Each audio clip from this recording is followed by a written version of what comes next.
Salut, c'est Romain Carrière, votre coach anti-agression. Aujourd'hui, nous sommes à Aix-en-Provence. Nous allons interroger les Aixois pour connaître leur vécu en matière d'agression. Le but, c'est de leur donner des conseils simples et pratiques pour pouvoir éviter une agression physique. Les filles, est-ce que vous avez déjà été victime ou témoin d'une situation de harcèlement ou d'agression? Oui. Victime non, mais témoin, ouais. D'accord. Et est-ce que toi, personnellement, tu sais comment faire pour éviter de telles situations? Non. Non, franchement, non. Dans mon entourage, c'est déjà arrivé, oui. Victime. Enfin, Ok. d'une personne qui me suivait dans la rue, D'accord. qui était très insistante. J'étais en ville, j'avais la chance d'être à côté d'un environnement où il y avait du monde. J'osais pas trop crier, mais j'ai cherché le regard de quelqu'un qui est venu à mon secours.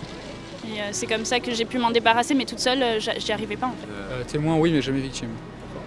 J'ai déjà été victime une fois et du coup j'ai appris à... Je suis inscrit en armes, je fais du judo pendant 5 ans. En tant que femme, victime, on va dire d'une agression qui va pas trop loin, mais quand même, oui, bien sûr. Est-ce que vous savez comment réagir si vous sentez le danger, si vous sentez que ça sent pas bon en fait? Analyser son environnement. Très bonne réponse. Ouais, je sais pas, nous on nous a toujours dit en évitant, vous courez les gars quoi, vous donnez, vous courez, genre, je sais pas.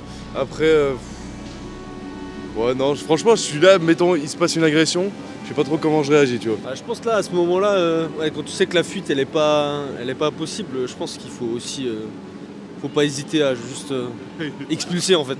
Faut pas chercher à la confrontation, mais faut pousser et recourir en fait. Faut toujours courir, je pense, mais faut se dire, je vais faire quelque chose, je vais faire en sorte que la personne puisse pas me toucher ou puisse pas m'agresser. D'être en vigilance, de regarder les potentiels agresseurs. Donc tu sens qu'il y a un danger, tu sens que le mec te suit ou tu sens qu'il te parle mal et qu'il vient. Et à ce stade-là, à votre avis, donc qu'est-ce que vous pouvez faire? Quelqu'un d'autre, juste un inconnu, je vais essayer d'agripper pour pas être seul. Le premier conseil, c'est donc d'être attentif à son environnement, écouter son instinct. Et si jamais, donc tu peux plus fuir et que le mec donc, avance vers toi, est-ce que tu sais encore comment faire à ce moment-là pour éviter que ça parte en sucette?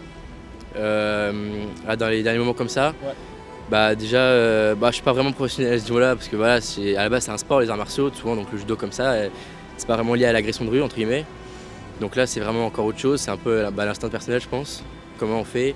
Après c'est surtout éviter le contact. C'est que je m'embrouille avec les gens. Et, Aussi, c'est pas la bonne solution, mais moi je sais que je vais aller à l'attaque, à l'affront, alors que ça va me porter un jour préjudice, c'est sûr. Mais j'arrive pas à garder mon calme. Je sais que c'est un vrai souci ça par contre.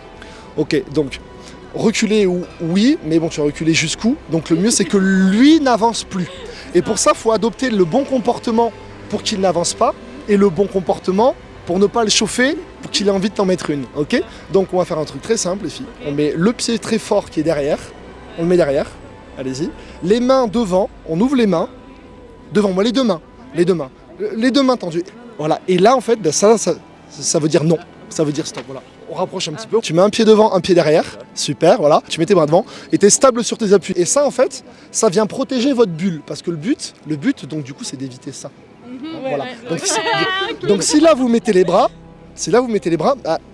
en fait, ça met un stop. Et avec la voix, il faut être capable de dire non. Stop.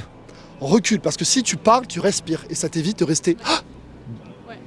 donc tétanisé en fait et de bloquer la respiration.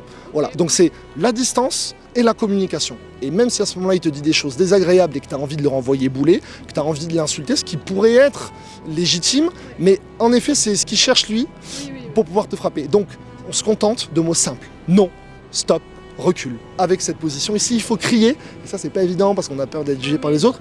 Qui vient aussi. Si on crie, par exemple, Alors, vas-y, répète.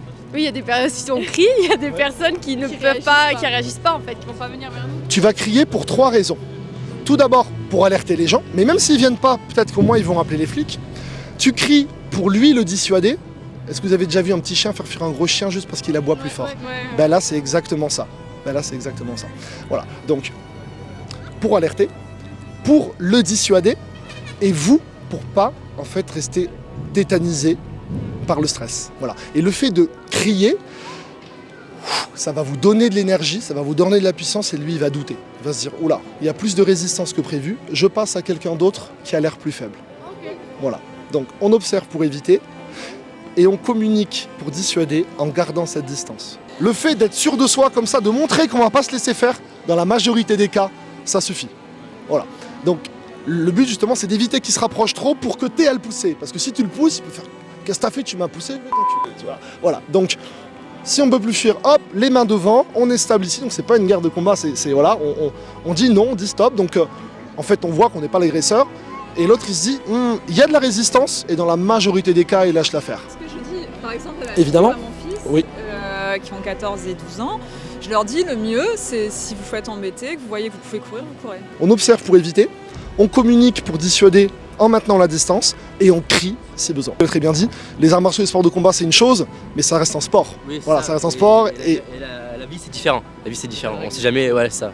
Il n'y aura pas de règles dans la rue alors qu'au sport, oui. exactement. Et donc comme il y a pareil qui peuvent être plusieurs, qui peuvent être armés et qui n'auront aucun scrupule à vous lyncher, on fait tout donc pour l'éviter. Donc si on doit résumer, on observe pour éviter et on communique pour dissuader en maintenant la distance. Est-ce que dans vos cours, vous avez des techniques spécialement pour les femmes ou c'est des cours généraux Quand tu parles de technique, tu veux dire l'enseignement de façon générale ou vraiment les techniques de frappe? Enfin, des prises, Alors moi je crois pas du tout donc dans les prises, parce que justement je pense que quand tu auras peur et que je vais te saisir au cou, à ce moment-là tu seras incapable d'utiliser la motricité fine, toi comme moi et comme n'importe qui, et donc de faire des gestes précis et fins et compliqués. Ça marche pas.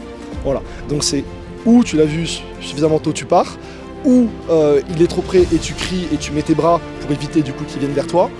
Et si ça marche pas, il faut lui rentrer dedans et frapper très très fort là où ça fait mal, donc entre les jambes et dans les yeux. Voilà. Et donc moi en fait j'ai une grosse armure qui va te permettre de me frapper à fond. Et avant bien sûr j'aurais créé une situation de stress qui fait que tu auras vraiment peur pour se rapprocher du coup d'une situation réelle. Et ça c'est filmé et débriefé pour que justement tu prennes confiance et que tu dises ok je suis capable de faire ça et de coucher un mec, dans mon cas de 96 kg et 1m87. Après on sait jamais réellement comment on réagit pendant l'agression, mais c'est sûr que c'est bien de sensibiliser, de donner des conseils. Merci à vous les gars. Merci. pour ces conseils? Merci à toi pour ton partage d'expérience. Merci à vous. Ça va, merci. Merci beaucoup. Merci pour les conseils. Bonne journée les gars. Merci, bonne journée. Salut, ciao. J'espère que cette vidéo vous a plu. Si c'est le cas, je compte sur vous pour mettre un pouce bleu, pour commenter, pour partager la vidéo. Surtout, abonnez-vous à la chaîne et n'oubliez pas, observez pour éviter, communiquez pour dissuader, sinon, frappez le premier. Mouah.